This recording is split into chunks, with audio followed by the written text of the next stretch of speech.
ನಮಸ್ಕಾರ, ದೈವ ಮಾಹಿತಿ ಚಾನಲ್ಗೆ ಸ್ವಾಗತ. ಇವತ್ತಿನ ಈ ವಿಡಿಯೋದಲ್ಲಿ ಆಗಸ್ಟ್ 2026 ಮಾಸದಲ್ಲಿ ವೃಷಭ ರಾಶಿಯವರಿಗೆ ಗ್ರಹಗಳ ಗೋಚಾರ ಫಲ ಹಾಗೂ ಶುಭ ಅಶುಭ ದಿನಗಳ ವಿವಾದವ ಭವಿಷ್ಯ ಇಲ್ಲಿದೆ ನೋಡಿ. 2026 ಆಗಸ್ಟ್ 2026 ವೃಷಭ ರಾಶಿಯವರಿಗೆ ಈ ತಿಂಗಳು ಆರ್ಥಿಕವಾಗಿ ನೂತನ ಹೂಡಿಕೆಗಳ ಹಾಗೂ ಉತ್ತಮ ಅವಕಾಶಗಳು ದೊರೆಯಲಿವೆ.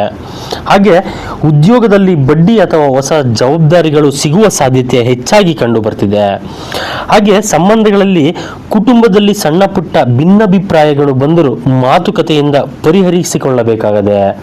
ಹಾಗೆ ಆರೋಗ್ಯದ ವಿಚಾರದಲ್ಲಿ ವೃಷಭ ರಾಶಿಯವರಿಗೆ ಆರೋಗ್ಯ ವಿಚಾರದಲ್ಲಿ ಜೀರ್ಣಕ್ರಿಯೆ ಮತ್ತು ಮಾನಸಿಕ ಒತ್ತಡ ಕಡೆಗೆ ಹೆಚ್ಚಿನ ಗಮನ ಹರಿಸುವುದು ಅಗತ್ಯವಾಗಿದೆ. ಹಾಗೆ ವೃಷಭ ರಾಶಿಯವರಿಗೆ ಅತ್ಯಂತ ಶುಭ ದಿನಗಳು ಯಾವುದಪ್ಪ ಅಂದ್ರೆ 5ನೇ ತಾರೀಕು, 8ನೇ ತಾರೀಕು, 12ನೇ ತಾರೀಕು, 14ನೇ ತಾರೀಕು, 19ನೇ ತಾರೀಕು, 23ನೇ ತಾರೀಕು ಹಾಗೂ 27ನೇ ತಾರೀಕು ಹೊಸ ಕಾರ್ಯಾರಂಭ, ಪ್ರಮುಖ ಒಪ್ಪಂದಗಳು, ಹಣಕಾಸಿನ ಹೂಡಿಕೆ ಹಾಗೂ ಶುಭ ಕಾರ್ಯಗಳಿಗೆ ಈ ತಾರೀಕು ಸೂಕ್ತವಾಗಿದೆ. ಹಾಗೂ ಶುಭ ದಿನಗಳು ವೃಷಭ ರಾಶಿಯವರಿಗೆ ಆಗಸ್ಟ್ ತಿಂಗಳಲ್ಲಿ ಯಾವ ದಿನ ಅಂತ ಹೇಳಕ್ ಬಂದ್ರೆ 2ನೇ ತಾರೀಕು, 10ನೇ ತಾರೀಕು, 21ನೇ ತಾರೀಕು, 28ನೇ ತಾರೀಕು ಹಾಗೂ 30ನೇ ತಾರೀಕು. ಈ ತಾರೀಕಿನಂದು ಪ್ರಮುಖ ನಿರ್ಧಾರ, ವಾದ ವಿವಾದ, ಸಾಲ ನೀಡುವುದು ಹಾಗೂ ಪಡೆದುಕೊಳ್ಳುವುದು ಮತ್ತು ದೂರದ ಪ್ರಯಾಣದಲ್ಲಿ ಎಚ್ಚರಿಕೆ ವಹಿಸಬೇಕಾಗಿದೆ.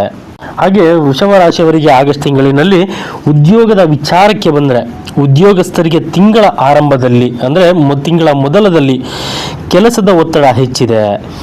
ನಿಮ್ಮ ಪರಿಶ್ರಮಕ್ಕೆ ತಕ್ಕ ಪ್ರತಿಫಲ ದೊರೆಯಲಿದೆ ಹಾಗೂ ಮೇಲಧಿಕಾರಿಗಳೊಂದಿಗೆ ಉತ್ತಮ ಬಾಂಧವ್ಯವನ್ನು ಕಾಯ್ದುಕೊಳ್ಳಿ.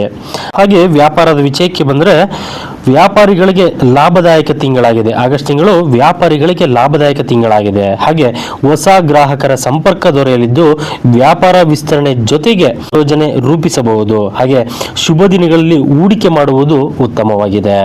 ಇನ್ನು ವೃಷಭ ರಾಶಿಯವರಿಗೆ ಹಣಕಾಸಿನ ವಿಷಯಕ್ಕೆ ಬಂದರೆ ಆದಾಯದ ಮೂಲಗಳು ಉತ್ತಮವಾಗಿದ್ದರೂ ಅನಗತ್ಯ ವೆಚ್ಚಗಳ ಮೇಲೆ ನಿಯಂತ್ರಣ ಅಗತ್ಯವಿರಲಿ.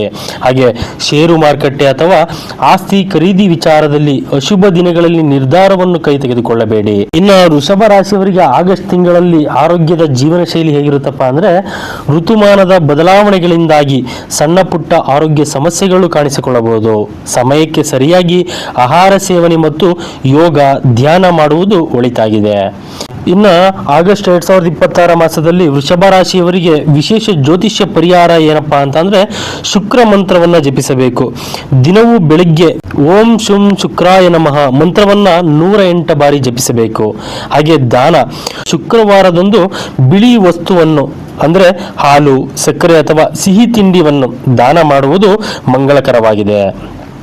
ಇನ್ನು ದೇವತಾ ಪ್ರಾರ್ಥನೆ, ಪೂಜೆ ಮಾಡುವಾಗ ಲಕ್ಷ್ಮೀ ದೇವಿ ಮತ್ತು ಮಹಾವಿಷ್ಣುವಿನ ಆರಾಧನೆಯಿಂದ ಯಶಸ್ಸು ದೊರೆಯಲಿದೆ. ಹಾಗೆ ಇಂತಹ ಹೆಚ್ಚಿನ ಮಾಹಿತಿಗಾಗಿ ಶೇರ್ ಮಾಡಿ, ಲೈಕ್ ಮಾಡಿ, ಸಬ್ಸ್ಕ್ರೈಬ್ ಮಾಡಿ. ಮುಂದಿನ ಬಾರಿ ಇಂತಹ ವಿಶೇಷ ಮಾಹಿತಿಯೊಂದಿಗೆ ಭೇಟಿಯಾಗೋಣ. ಧನ್ಯವಾದಗಳು.